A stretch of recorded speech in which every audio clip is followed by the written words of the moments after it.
We're talking to Reverend RDockery, the pastor of Mount Sinai, Cumberland Presbyterian Church, and also a person who has developed a program, a mentoring program dealing with issues dealing with fatherhood. And of course, Reverend RDockery, let's give you an opportunity over this last segment that we have here to talk about your program in a way that the individuals that you would like to reach can be attracted to that program, as well as the individuals you would like to help you reach those individuals. Right. We've said, you know, you're dealing with the criminal justice system and with the social system and et cetera, and there ought to be a large number of individuals who can identify with what you're saying and ought to be willing to cooperate with you, because there's a tremendous need for us to do what you're talking about. Okay. Well, thank you. 3 groups that I'd like to reach, if no other groups.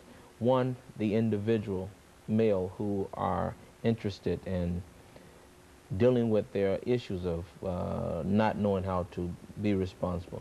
And that's not to say that what you do for your children is not worth anything, but it's to say that if there is a way by which you can improve on that and you can make that better, then let's do that. Number 2, we're looking for individuals who would serve as corporate sponsors or individual sponsors, those who will enable us to make this message broader and take it to a larger audience.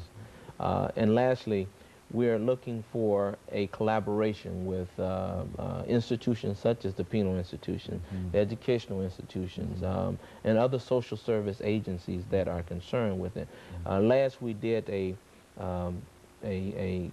research on the Nashville community, trying to find out what service organizations existed. We found that there were 21 such organizations that existed for women and children, but there were very few that existed for men who were displaced. So one of the things we want to do is, again, not to get in a battle between genders, but focus on a well-developed and a problem that certainly has credence. And there's a tremendous need to address that issue, because what we find is that what's going on here has a lot to do with some of the other things that are going on, and often they precipitate those things. So focus of this program, under the guise of building families and communities with our nonprofit organization, is to focus on this as an area of concern. And so we, you know, as I mentioned, those 3 groups, the individual sponsors as well as government agencies and things of that nature.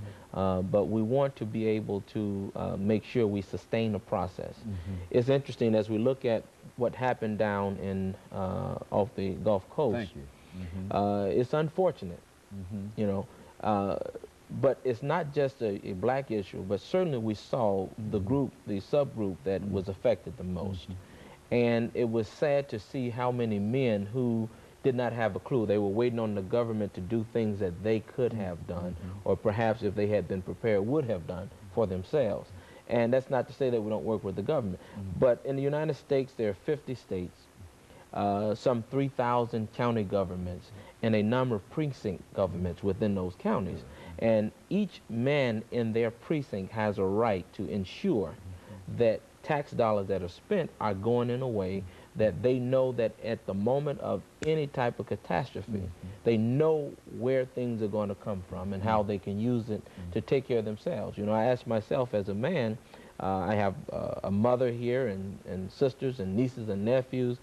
What would I do in emergency response to look out for all of those interests of mine? And how would I have developed such a process? So those are one of the things, some of the things that we're looking at in the workshops, is talking about what can reasonably be done within the confines of the law and the services that are already in existence. You know, Reverend RDockery, since you've dealt so much with social response and responsibility and et cetera, I think since you mentioned this whole issue of New Orleans, I think that it also will allow us to raise this issue, that what we've observed over the last many days since this occurred is that there's been a tremendous outpouring on the part of the American people for the evacuees.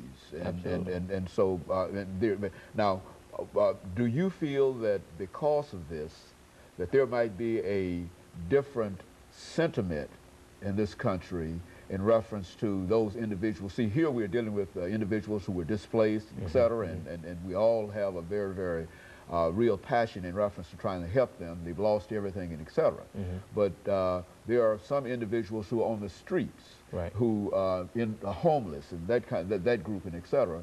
That they've been there, and we've not done that much in terms of dealing with them. And of course, I know the rationale might be, well, these other individuals were caught up in the hurricane and etc. And these other individuals, as we generally see individuals right, who are homeless, as being worthless and with no responsibility, etc. But do you think that there might be a change in terms of our perception of individuals since this happened? I think on a national level there's going to be some debate on the issue of separation of race and class, and that's fine.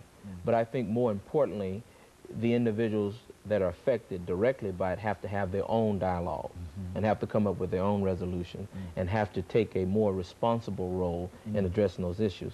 One thing in particular I noticed is that there were a lot of young black males who were actually doing the raping and doing the looting and shooting and having conflict with the authorities and so forth. And it's interesting that over the years our young males have learned that whenever they have a stressful issue, the only way to respond is out of violence, because violence is the only answer that they've ever learned to deal with.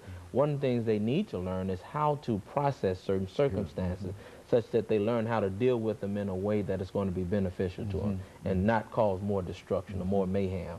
And so I think that's one of the key things. I believe that in any city in America, if a catastrophe of that nature were to happen, our young men must be prepared to not add to the problem, but to be willing participants to solving the problem based off of information and understanding and knowledge. And you believe that you have, in this seminar, so constructed and so tested